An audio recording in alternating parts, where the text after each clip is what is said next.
Yes, you have asked a very nice question about Om, because Om is a very common sound, mantra, and even a very common symbol. As a symbol, we find it in some stickers or some artifacts or some showpieces, and these all depict symbol of Om in a very beautiful artistic forms.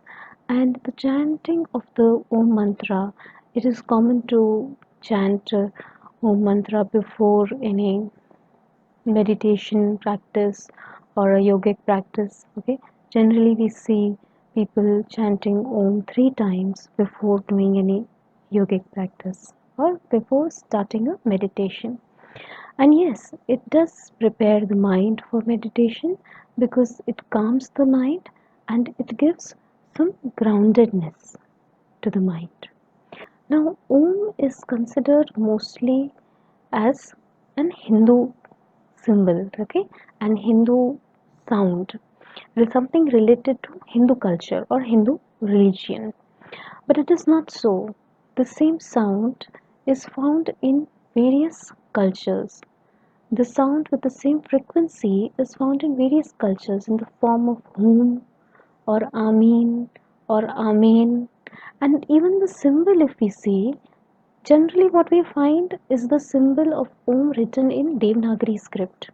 But the symbol of Om is written differently in Jainism, in Buddhism, in Gurumukhi. It is pronounced Om, but it is written in a different way. And that symbolism also depicts a different meaning. Now, if we see the meaning of Om written in Devanagari script, we see how is it written? It is having 3 curves, right? And there is a semicircle and a bindu or a dot. Now, this symbol of Om actually represents 4 states of consciousness. The lower curve is representing the state of waking, Jagrat Avastha, the waking state. The middle curve is representing the dream state, that is the Swapna Avastha. And the upper curve is representing the deep sleep state, that is the Sushupti. And the Bindu, that is the state of absolute consciousness, or we can say Turiya. Okay, it means that the lower states are there and then there is a Turiya. Turiya is the state the yogi attains in Samadhi. So what is it that is separating these lower states and the state of absolute consciousness? That is the semicircle, and that semicircle is actually the Maya. Maya is the veil that is separating it. Okay, now this is a symbolic meaning to Om. Om is known to have infinite meanings. Every culture is also giving a different meaning to Om, and all the saints who have experienced Om tend to give a different meaning to Om in the way they have experienced it. And this is the reason that it is having infinite meanings. Now, if we see the orthoepical meaning of Om, it means as it is pronounced, it is given different meanings. In that way, it is depicted as monad, as dyad, triad, tetrad, pentad, hexad, heptad, and octad. As a monad, Om is actually representing, the single syllable is representing the true God, the ultimate God, the Supreme Spirit. As a dyad, Om is representing Purusha and Prakriti in Vedantic view. But if we see the Tantric view, the dyad form of Om is representing Hara and Gauri. It means that it is representing the couple. Okay. It is representing the male and the female, the known and the unknown, the cause and the effect, even the individual soul and the universal soul. In the triad form, the Om is representing, that's easy to understand, different stages of world. The stage of creation, sustenance and destruction. It is representing Brahma, Vishnu and Mahesh, and it also represents three gunas, three Vedas, three energies of the deity. In the tetrad form, it is representing Kundalini Shakti for a tantric view, and for a Vedantic view, it is representing half mantra. It means that actually, what is Om? Om is the Mool mantra. Mool mantra means that it is the mantra which is added to the starting of any mantra, okay, beginning of any mantra, and it is considered as half mantra because the mantra to which Om is added gets energized only after adding Om, okay, that mantra is getting energized. So Om is considered as half mantra in a Vedantic view. And the Mool mantra, if we understand more about this, then the Om is considered as Pranav. Okay, the Vedantic Pranav actually. The Vedantic Pranav is Om, but the Pranav is different. Like the Shaiv Pranav is Hum, the Shakt Pranav is Reem. So Om is a Vedantic Pranav. Now coming to the pentad form, addition of Bindu and Ma makes the pentad form. Now the pentad form is what? The five elements, the five action organs, okay? The five knowledge organs, Dhyanendriyas, Karmendriyas, the five elements, the five koshas, the five sheaths of a person, of a being, is considered as the pentad form of Om. Now coming to the hexad form is adding Nath to the above forms makes the hexad form. Okay, and then the heptad form, A, U, Ma, Nath, Bindu, Shakti and Nama. That is the hexad form of Om. That is representing different spheres of world, seven different spheres of world, seven patals or seven lokas as we say. Then the octad form. When we add Shanti to the heptad form, it makes the octad form. And what is octad form representing? Octad form is representing five organs, okay, the mind, the intellect, and the consciousness.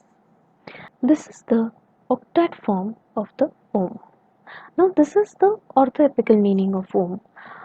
Now, as I said, there are infinite meanings in various Upanishads and various Vedas. We find a lot written about Om, the chanting of Om, how important it is, and how in Patanjali Yoga Sutras it is said that chanting of Om is actually the direct way to self realization. And so it is very, very important to know how to chant Om in the right way, because chanting of Om is having lots of benefits. Om is actually like the basis of all the things that we say. It is the basis of all the speech. Even in Chandogya Upanishad, it is said that as the stem or the spike which holds all the leaves together, right? In the same way, Om is the one that is holding all the speech together. Okay, so it is the basis of, it is the mool of all the mantras, all the speech. Okay, the Om is the Shabd Brahma. Om is the sound of the universe itself. Om is the sound from which the whole universe arises. Hmm? Now, the sound of Om is all pervading, right? Everywhere, but we cannot comprehend it. So, let us understand the frequency of sound, what a human ear can listen to or comprehend to, is 20 hertz to 20,000 hertz. A dog or a cat can hear up to hear the sound up to the frequency of 60,000 hertz, and dolphins can hear the sound up to the frequency of 100,000 hertz. So it is clear that there are sounds existing which we do not know, which are beyond our knowledge. Okay,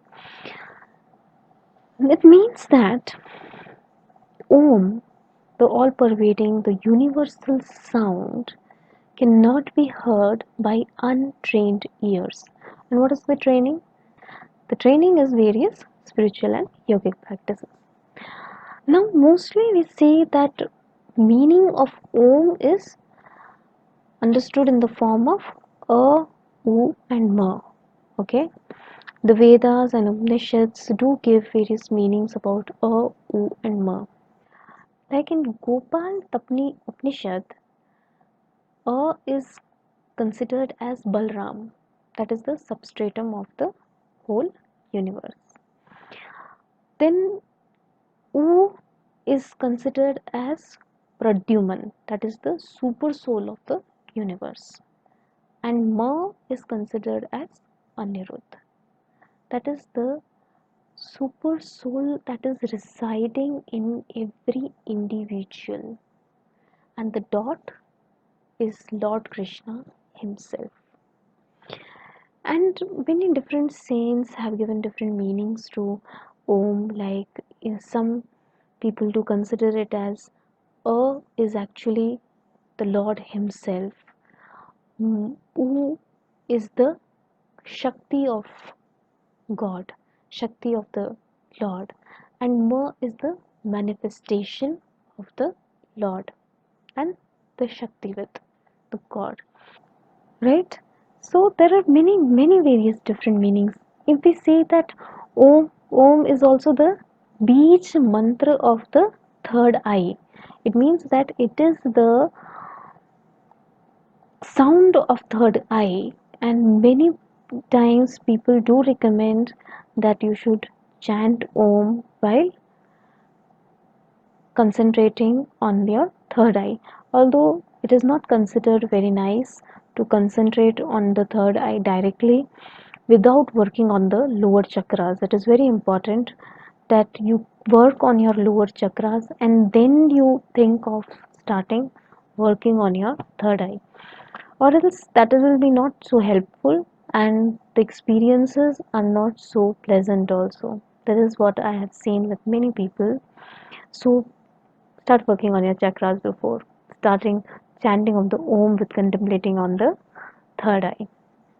Now there are many practices that revolve around Om.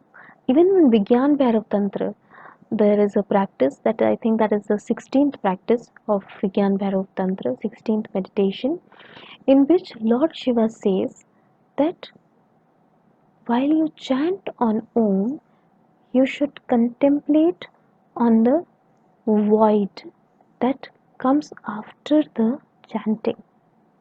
Okay, that is the meditation. As you chant, there is a void, and you should contemplate on that void. Now, there are various practices like chanting of Om while doing Tratak, or even practice revolving around symbolism of Om. Now, to actually take real benefit from the symbolism of Om, you should learn how to actually energize a symbol. Even the Om symbol can be energized, and when it is energized, you are able to connect to it more deeply. And that symbol also resonates with your whole being when you personally energize the symbol. So, just by looking at the symbol, contemplating at the symbol, yes, it will be helpful.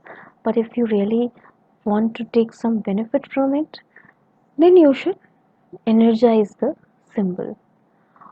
Om is the ultimate sound. Om is the Brahma. Om is the ultimate God. Om is everything that we see, comprehend. What more can I say when the Vedas say that Om is the five elements? It means that Om is everything. ॐ इत्यतेदक्षरमिदं सर्वं तस्योपव्याख्यानं भूतं भवद्भविष्यदिति सर्वमोङ्कार एव यच्चान्यत्रिकालातीतं तदप्योङ्कार एव